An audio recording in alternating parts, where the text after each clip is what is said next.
बाबा साहब ने आखिरी दिनों में कहा था कि पढ़े लिखे लोगों ने धोखा दिया। इसके साथ में ये भी कहा था कि मैं देश के गरीब लोगों के लिए कुछ कर नहीं पाया हूँ और इस देश के गरीब लोगों के लिए मुझे आगे कुछ काम करना है। संविधान को जो चलाने वाले हैं, हमारी जो जुडिशियरी है, वो उसके विपरीत निर्णय दे रही है कि जब हम कोई लड़ाई के अंदर जाते हैं, हम आंदोलन करते हैं, तो हमारी काउंटर फोर्सेज उसके हिसाब से उसमें अड़ंगा लगाती हैं। बाबा साहब ने आरक्षण दिया, दिलाया, ये हम कहते हैं, लेकिन क्या बाबा साहब के पास ऐसी कोई एब्सोल्यूट पावर थी? क्या वो प्राइम मिनिस्टर बन गए थे कि जहां प्राइम मिनिस्टर बनने के बाद उनके पास एब्सोल्यूट पावर आ गई थी और वो जो हमें आरक्षण का दिया? लेकिन जो न्याय की बात होती है, वो न्याय की बात के साथ लोग खड़े होते हैं। हमारा जो सामाजिक मूवमेंट है, सामाजिक आंदोलन है, ज्यादातर आरक्षण के इर्द गिर्द घूम रहा है और उस आरक्षण को मैं मना नहीं करता हूं कि आरक्षण ठीक नहीं है, लेकिन यही सफिशिएंट नहीं है, ये मैंने विचार किया।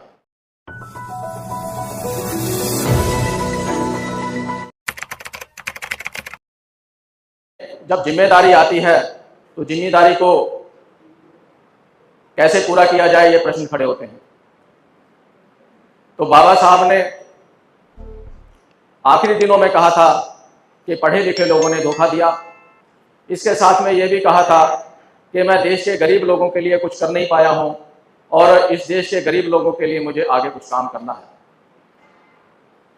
तो आगे क्या क्या काम करना है, वो काफी काम तो हमें संविधान के अंदर देखने को मिलते भी हैं कि हमें समता, स्वतंत्रता, बंधुता और न्याय का कॉन्स्टिट्यूशन हमें दिया, ये उद्देश्य हमें दिया।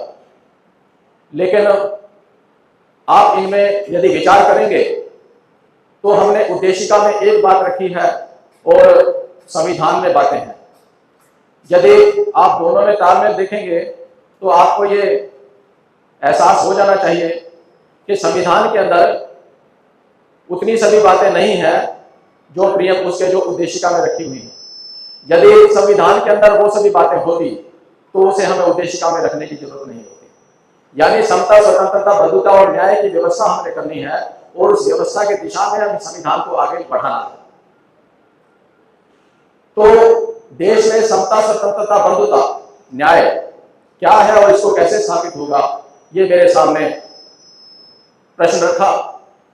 मैंने अपने हिसाब से अपने सामने प्रश्न रखा तो मैंने देखा कि हमारा जो सामाजिक मूवमेंट है, सामाजिक आंदोलन है, वो ज्यादातर आरक्षण के इर्द गिर्द घूम रहा है और उस आरक्षण को मैं मना नहीं करता हूं कि आरक्षण ठीक नहीं है, लेकिन यही सफिशिएंट नहीं है, ये मैंने विचार किया।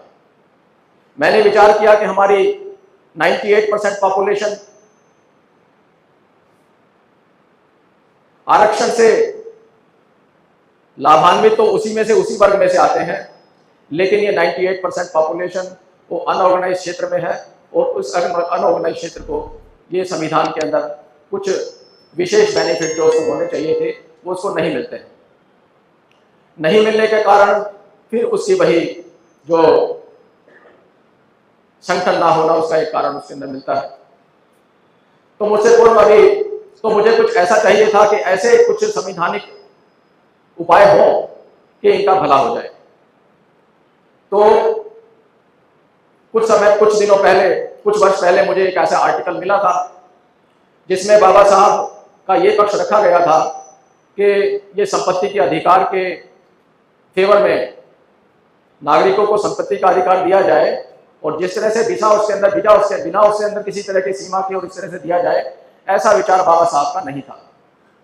एक कारवान मैगजीन का हवाले से एक स्मारिका बाबा साहब की निकली थी बॉम्बे के अंदर, तो वहां पर एक आर्टिकल उसमें था जिसमें मुल्खराज आनंद और बाबा साहब की चर्चा का उसमें जिक्र था। उसमें मुल्खराज आनंद जी बाबा साहब से पूछते हैं कि आपने संविधान के अंदर संपत्ति का अधिकार रख दिया, इस संपत्ति के अधिकार से ये जिनके पास संपत्ति है उनकी तो संपत्ति सिक्योर हो गई, वो तो उनकी संपत्ति आप ले नहीं सकते हैं, लेकिन जिनके पास संपत्ति नहीं है उनका क्या होगा? तो बाबा साहब ने उनको यही जवाब दिया कि कुछ जिम्मेदारियां सरकार को दी हैं और सरकार की जो जिम्मेदारियां हैं, मेरा समाज उन सरकार की संगठित होकर उससे ये जो सरकार की जो जिम्मेदारियां हैं इनको इंप्लीमेंट कराएगा और अपना भला कराएगा। तो हमने जो सरकार की जिम्मेदारियां थी, आज हमारे सामने एक उसका दूसरा ही रूप प्रकट हो रहा है। अभी कुछ समय पहले सुप्रीम कोर्ट ने ये निर्णय दे दिया कि अभी सरकार किसी की निजी संपत्ति ले नहीं सकती है। तो सरकार का मतलब क्या है? सरकार आज के हालात में लोकतंत्र, और लोकतंत्र का मतलब लोग उसके मालिक, लोग का मतलब क्या है कि हम चाहे जैसे भी हैं, हम अपने लिए जो निजी संपत्ति के, जिनको देश की धन दौलत के ऊपर जिन्होंने कब्जा कर लिया है, हम उनसे उनका हक नहीं ले सकते। जो उनके पास है वो हम उसको नहीं ले सकते, चाहे वो समाज के लिए कितने ही भले का हो। तो आज हम देख रहे हैं समान संपत्ति की बात एक तरफ हम कर रहे हैं, दूसरी तरफ हमारा संविधान को जो चलाने वाले हैं, हमारी जो जुडिशियरी है, वो उसके विपरीत निर्णय दे रही है। तो कहीं ना कहीं मैं इसके अंदर जो पुराना हमारा आंदोलन था, उस आंदोलन के जो विरुद्ध जो बातें होती हैं वो हम उसको देखते हैं कि जब हम कोई लड़ाई के अंदर जाते हैं, हम आंदोलन करते हैं, तो हमारी काउंटर फोर्सेस उसके हिसाब से उसमें अड़ंगा लगाती हैं। तो हम 4 साल से 6 साल से समान संपत्ति की बात कर रहे थे, तो हमारी बात को मैं समझता हूँ काउंटर करते हुए ये जो कोर्ट ने जो है, सुप्रीम कोर्ट ने ये निर्णय लिया है कि समान संपत्ति की बात आप करते हो, तो हम तो ये कहते हैं कि पूंजीपतियों की इनकी संपत्ति आप ले ही नहीं सकते, तो निर्णय ले लिया है।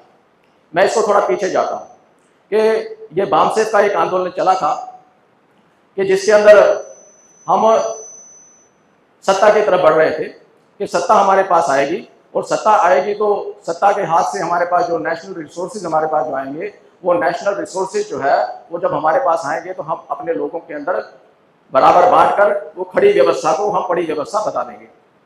तो मेरा अपना मैंने जो इसमें एनालिसिस किया कि जब उन्होंने, हमारी काउंटर फोर्सेज ने ये देखा कि सत्ता इनके हाथ में चली जाएगी, तो हमारे साधन संसाधन जो अभी देश के हक में है, वो ये साधन संसाधन इनके हाथ में चले जाएंगे और ये आपस में बांट लेंगे उसको। तो सरकार ने क्या किया? सरकार ने नेशनल रिसोर्सेज जो सारे के सारे थे उनको प्राइवेटाइजेशन करना शुरू किया। और अब प्राइवेटाइजेशन की दौर तो आज की जो सत्ता आई है वो उसको तो बड़े पैमाने से करने का प्रयास कर रही है। तो आप देखेंगे कि 90 के दशक के अंदर जब हमारी ताकत बन रही थी तब प्राइवेटाइजेशन सबसे ज्यादा हुआ, लेकिन इसके बाद जो है जब हमारी ताकत कम हो गई तो प्राइवेटाइजेशन की जो गति उस समय थी, जब वाजपेयी जी आए थे, उस समय एक स्पेशल मंत्रालय बना के और जितनी गति उस समय दी गई थी, आप कंपेयर करेंगे तो आज गति उतनी नहीं है। मैं इसका समझता हूं कि क्योंकि हमारी ताकत कम हो गई है, तो अब उन्हें इसी बात की आवश्यकता नहीं लग रही कि जो नेशनल रिसोर्सेज हैं उनको प्राइवेट करके अपने हाथ में लिया जाए, अपने कब्जे में लिया जाए। तो ये जो निर्णय अभी आया है, इसको निर्णय को मैं कहीं ना कहीं ये हमारे जो एक बात चली है उस बात का परिणाम मैं देख रहा हूँ। तो लोग हमसे पूछते हैं कि आपके पास कोई पॉलिटिकल ताकत नहीं है, आपकी जो बात है ये बात तो तभी मानी जाएगी जब आपके पास जो पॉलिटिकल पावर आएगी। कहीं ना कहीं उनका कहना ठीक है कि ये जो बदलाव आते हैं ये पॉलिटिकल पावर से ही आते हैं, लेकिन मैं ये भी कहना चाहता हूँ, मैं ये भी समझाता हूँ कि political power absolute political power होना जरूरी नहीं है।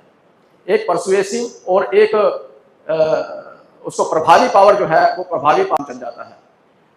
बाबा साहब ने आरक्षण दिलाया ये हम कहते हैं, लेकिन क्या बाबा साहब के पास ऐसी कोई एब्सोल्यूट पावर थी? क्या वो प्राइम मिनिस्टर बन गए थे कि जहां प्राइम मिनिस्टर बनने के बाद उनके पास एब्सोल्यूट पावर आ गई थी और वो जो हमें आरक्षण का दिया?